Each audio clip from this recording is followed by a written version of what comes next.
जय श्री सचिसुता नवदीप बिहारी। जय हरि श्री हरि जय जय गौर हरि। जय हरि श्री हरि जय जय गौर हरि। श्री चैतन्य महाप्रभु इस श्लोक को बारंबार पढ़ रहे थे, किंतु स्वरूप दामोदर के अलावा इसका अर्थ अन्य कोई नहीं समझ सका। मैं इस श्लोक की व्याख्या पहले ही कर चुका हूं, अब मैं संक्षेप में इसका वर्णन करूंगा। पहले जब वृंदावन की सारी गोपियां कृष्ण से कुरुक्षेत्र की पवित्र भूमि में मिली तो वे परम प्रसन्न हुई। इसी तरह भगवान जगन्नाथ का दर्शन करने के बाद भी चैतन्य महाप्रभु में गोपी भाव जागृत हुआ। इस भाव में मग्न होने के कारण उन्होंने स्वरूप दामोदर को कहा कि वे टेक गाएं। श्री चैतन्य महाप्रभु ने भगवान जगन्नाथ से इस प्रकार कहा, आप वही कृष्ण हैं, मैं वही राधा रानी हूं। हम पुनः उसी प्रकार मिल रहे हैं जिस तरह हम अपने जीवन के प्रारंभ में मिले थे। यद्यपि हम दोनों वही हैं, किंतु आज भी मेरा मन वृंदावन धाम के प्रति आकृष्ट होता है। मेरी इच्छा है कि आप पुनः वृंदावन में अपने चरण कमल रखें। कुरुक्षेत्र में लोगों की भीड़ है, उनके हाथी, घोड़े तथा घर घर करते रथ हैं, किंतु वृंदावन में फूलों के बाग हैं और उनमें मधुमक्खियों की गुंजार तथा पक्षियों की चहचहाट सुनी जा सकती है। यहाँ कुरुक्षेत्र में आप राजसी वेश में हैं और आपके साथ बड़े बड़े योद्धा हैं, किंतु वृंदावन में आप सामान्य ग्वाल बाल की तरह अपनी सुंदर मुरली लिए प्रकट हुए थे। यहाँ पर उस सुख सागर की एक बूंद भी नहीं है जिसका आनंद मैं वृंदावन में आपके साथ लेती थी। अतः मैं आपसे प्रार्थना करती हूँ, आप वृंदावन आए और मेरे साथ लीला विलास करें। यदि आप ऐसा करेंगे तो मेरी मनोकामना पूरी हो जाएगी। मैं पहले ही श्रीमद् भागवत से श्रीमती राधा रानी के कथन का संक्षिप्त वर्णन कर चुका हूँ। श्री चैतन्य महाप्रभु ने उस भावावेश में अन्य कई श्लोक सुनाए, किंतु सामान्य लोग उनका अर्थ नहीं समझ सके। इन श्लोकों का अर्थ स्वरूप दामोदर गोस्वामी को ज्ञात था, किंतु उन्होंने इसे प्रकट नहीं किया। फिर भी श्री रूप गोस्वामी ने इसका अर्थ विज्ञापित किया है। नाचते हुए श्री चैतन्य महाप्रभु ने निम्नलिखित श्लोक पढ़ना शुरू किया, जिसका आस्वादन उन्होंने स्वरूप दामोदर गोस्वामी के साथ किया। ये श्लोक गोपियों का है। गोपियां इस प्रकार बोली, हे कमलनाथ, जो लोग भौतिक संसार रूपी गहरे कुएं में गिर चुके हैं, उनके लिए आपके चरण कमल ही एकमात्र आश्रय है। आपके चरणों की पूजा तथा उनका ध्यान बड़े बड़े योगी तथा विद्वान दार्शनिक करते हैं।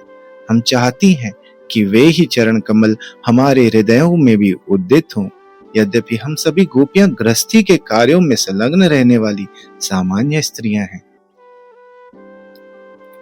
श्रीमती राधा रानी के भाव में भी श्री चैतन्य महाप्रभु ने कहा, अधिकांश लोगों के लिए मन तथा हृदय एक होते हैं, किंतु मेरा मन कभी भी वृंदावन से अलग नहीं होता। अतः मैं अपने मन और वृंदावन को एक ही मानती हूँ। मेरा मन पहले से वृंदावन है, और चूंकि आप वृंदावन को पसंद करते हो, तो क्या आप अपने चरण कमल वहां रखेंगे? इसे मैं आपकी पूर्ण कृपा मानूंगी।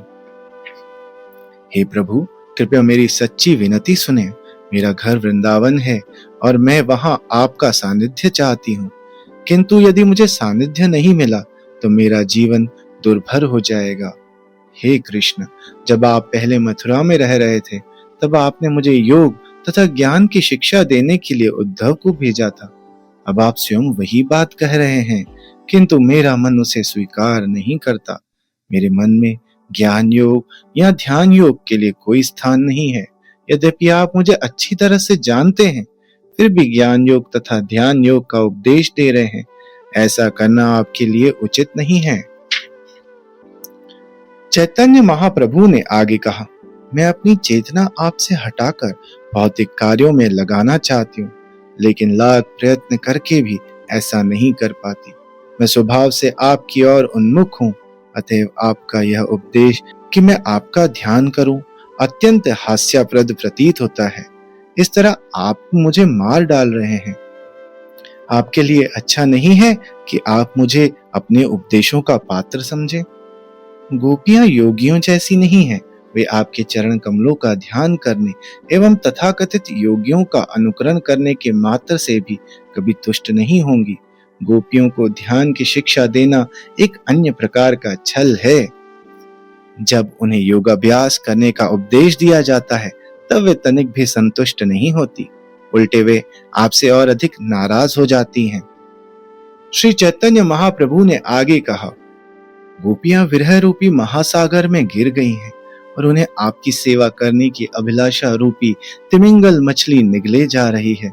शुद्ध भक्त होने के कारण गोपियों को इन तिमिंगल मछलियों से बचाना है। उन्हें जीवन की भौतिक अनुभूति नहीं है तो फिर वे मुक्ति की आकांक्षा क्यों करें? गोपियों को योगियों तथा ज्ञानियों द्वारा अभिष्ट मुक्ति नहीं चाहिए, क्योंकि वे पहले से ही भौतिक अस्तित्व के सागर से मुक्त हो चुकी हैं। यह विचित्र बात है कि आप वृंदावन की भूमि को भूल गए हैं। भला आप अपने पिता, माता तथा मित्रों को कैसे भूल गए? आपने गोवर्धन पर्वत, यमुना तट तथा उस वन को जहां आप रास नृत्य का आनंद लूटते थे, किस तरह बुला दिया? हे कृष्ण, आप समस्त सद्गुणों से युक्त शिष्ट महानुभाव हैं। आप सदाचारी हैं, नम्र हृदय वाले तथा दयालु हैं। मैं जानती हूं कि आप में दोष का लेश मात्र भी नहीं है, फिर भी आपका मन वृंदावन वासियों का स्मरण तक नहीं करता। यह हमारे दुर्भाग्य के अलावा और क्या हो सकता है?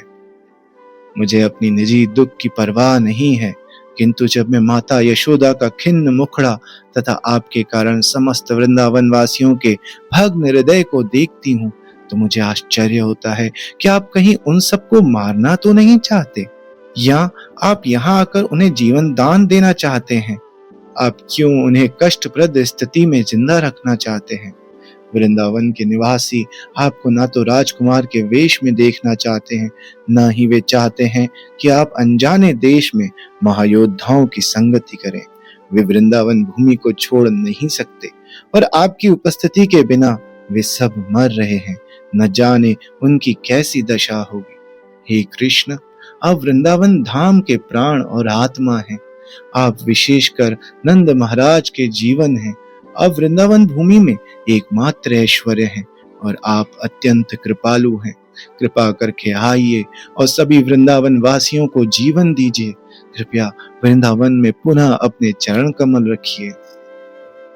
श्रीमती राधा रानी के वचनों को सुनकर भगवान कृष्ण में वृंदावन वासियों के प्रति प्रेम जागृत हो आया और उनका तन तथा मन अत्यंत व्याकुल हो उठा।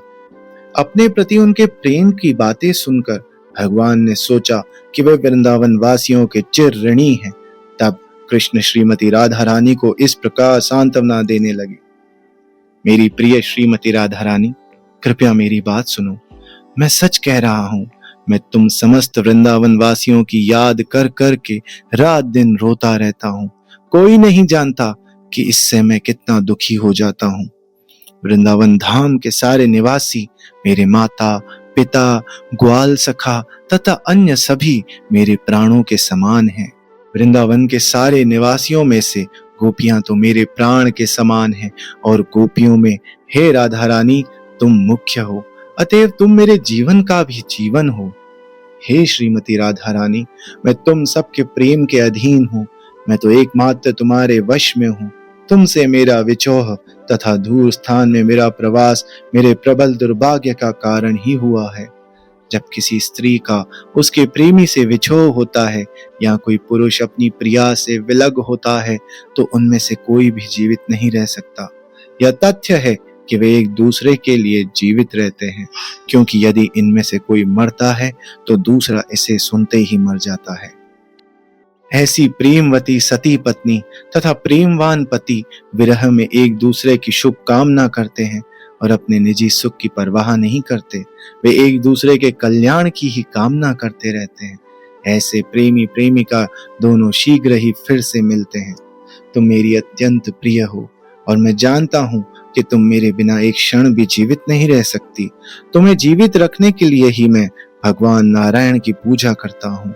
उनकी कृपामय शक्ति से मैं तुम्हारे साथ लीला करने के लिए नित्य वृंदावन आता हूँ, फिर मैं द्वारका धाम लौट जाता हूँ।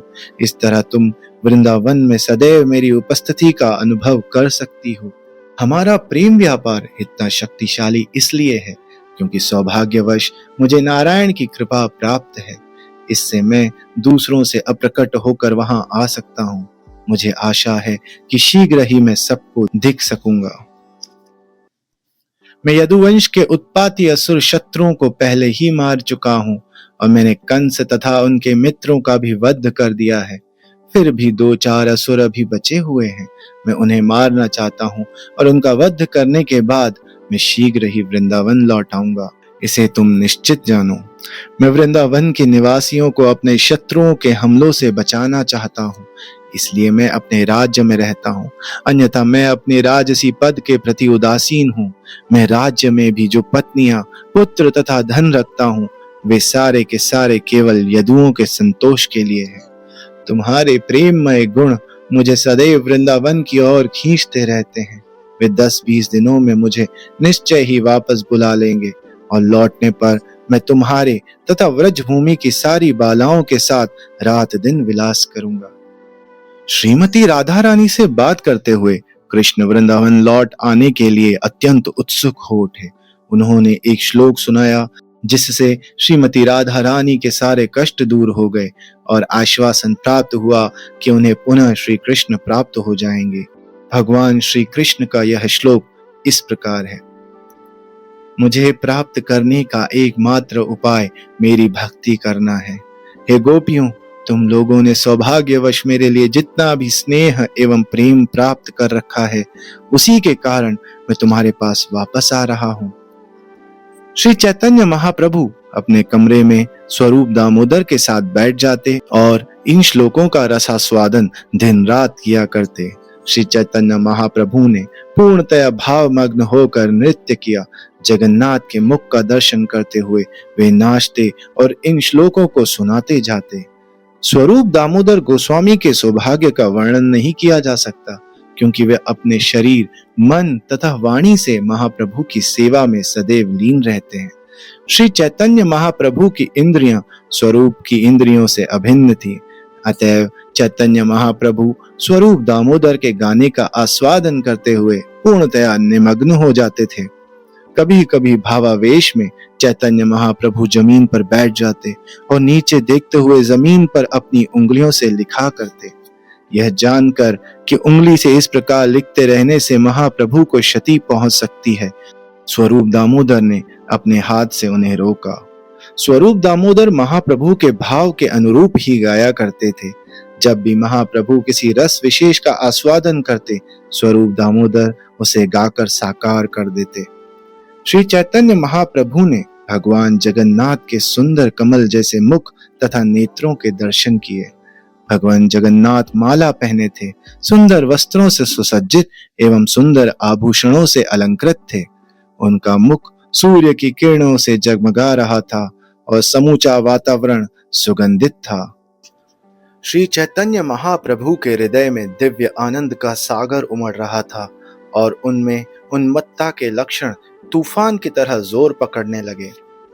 दिव्य आनंद की उन्मत्तता से विविध भावों की तरंगे उत्पन्न हुई। ये भाव युद्ध करते हुए प्रतिध्वंती सैनिकों जैसे प्रतीत हो रहे थे। प्राकृतिक भावों के सभी लक्षणों में वृद्धि हो गई। फलतः भावों का उदय, भाव, शांति, मिश्रित भाव, युक्त भाव, दिव्य भाव तथा स्थायी भाव तथा भाव प्रबलता देखी गई। श्री चैतन्य महाप्रभु का शरीर दिव्य हिमालय पर्वत जैसा लगने लगा, जिसमें भावों के पुष्पित वृक्ष उगे हों और ये सारे वृक्ष खिल रहे हों।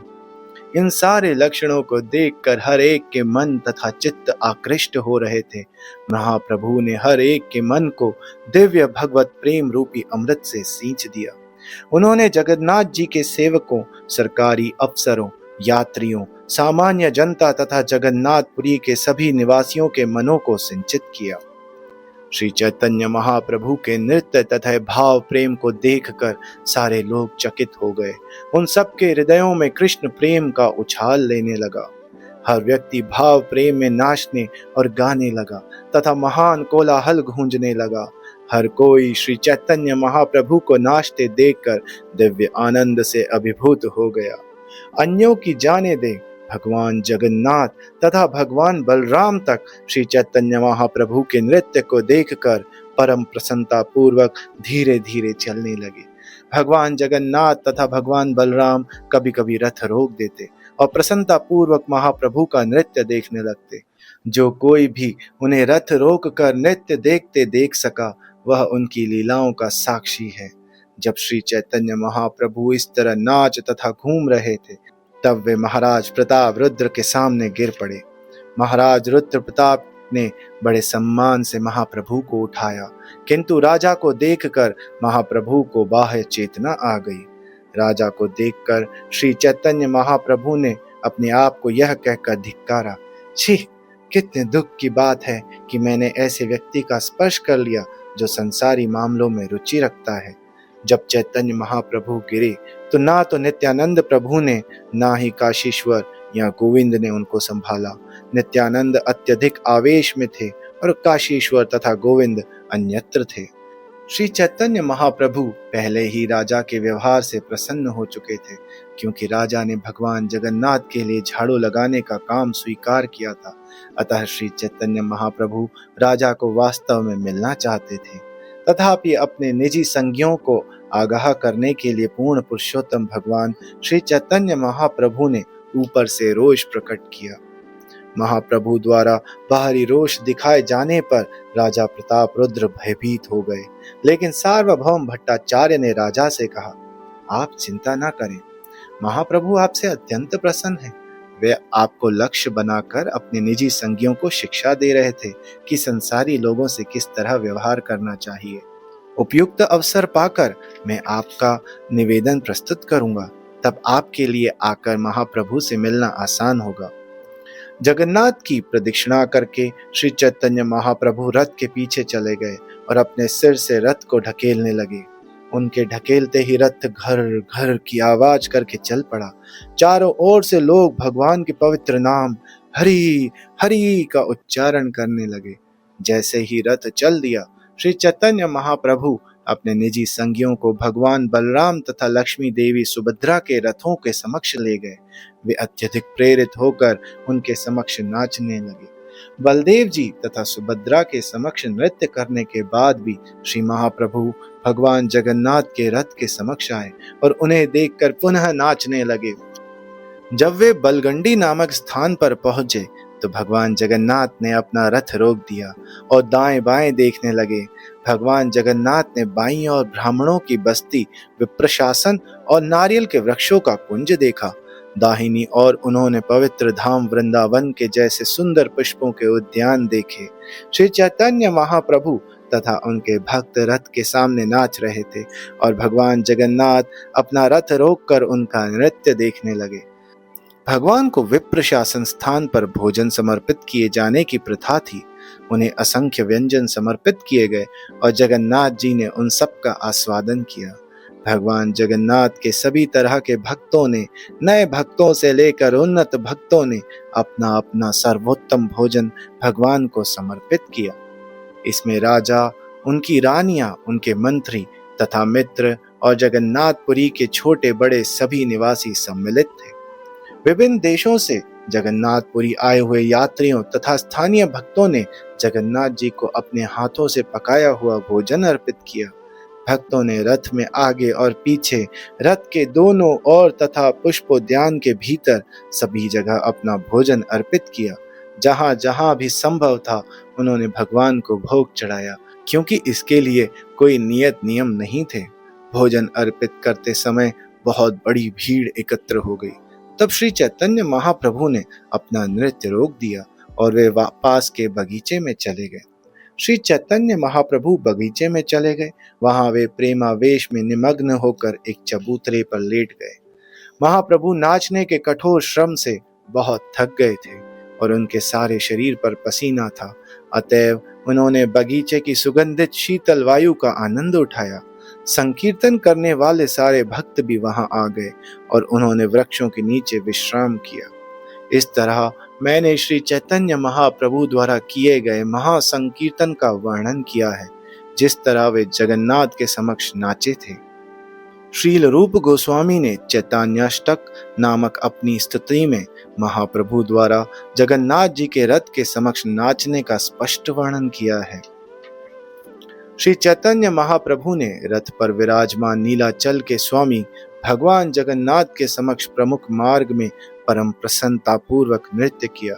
नृत्य करने के दिव्य आनंद से अभिभूत होकर तथा नामोच्चार करने वाले वैष्णवों से घिरे महाप्रभु ने उत्कट भगवत प्रेम की लहरें प्रकट की। ऐसे श्री चैतन्य महाप्रभु कब मेरे समक्ष पुनः दृष्टिगोचर होंगे? जो भी रथ यात्रा के इस वर्णन को सुनता है उसे श्री चैतन्य महाप्रभु प्राप्त होंगे। उसे वह उच्च अवस्था भी प्राप्त होगी जिससे उसे भगवत भक्ति तथा भगवत प्रेम में दृढ़ विश्वास प्राप्त होगा। श्री रूप तथा श्री रघुनाथ के चरण कमलों की प्रार्थना करते हुए और उनकी कृपा की कामना करते हुए मैं कृष्णदास श्री चैतन्य चरित्रामृत का वर्णन कर रहा हूँ।